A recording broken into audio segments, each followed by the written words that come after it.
Joined now by ESPN.com's NFL Nation writer Pat McManamon, who covers the Browns on a daily basis for ESPN.com. All right, Pat, this starting quarterback job is on the line now. We've got basically a week.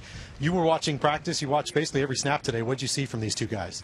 Well, I didn't see one of them take hold of the job, which I think is part of the problem that's taken place through all of training camp. Is neither one has made enough plays to be the firm number one. I think today was a struggle for both. I mean, they could blame the fact that they played in the rain, but it's going to be a lot worse in Cleveland in November. There were some poor throws out there. Manziel looked a little slow again to me. He especially seemed not to be a guy taking advantage of an opportunity. Mike Pettin said yesterday that there's no clear-cut favorite in the fight to win the starting quarterback job. Is it really neck and neck at this point? Yeah, I think so, and I think Mike Pettin he hasn't minced many words. He's a pretty honest guy, and I think it is pretty close. And I almost wonder if we're getting to a point where if Manziel doesn't take the job, does Hoyer get it by default based on his experience? And I think that may be what happens coming out of the second game.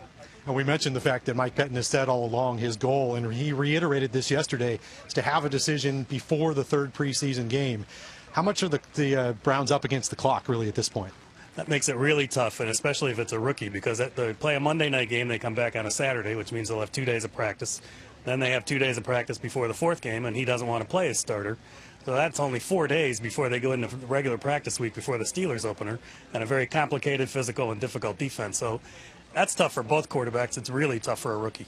Obviously, we don't know the answer. I'm not sure the Browns know the answer at this point, but it certainly sounds as if maybe 8 or 9 days from now, we'll know the starting quarterback for the Cleveland Browns Week 1 in Pittsburgh.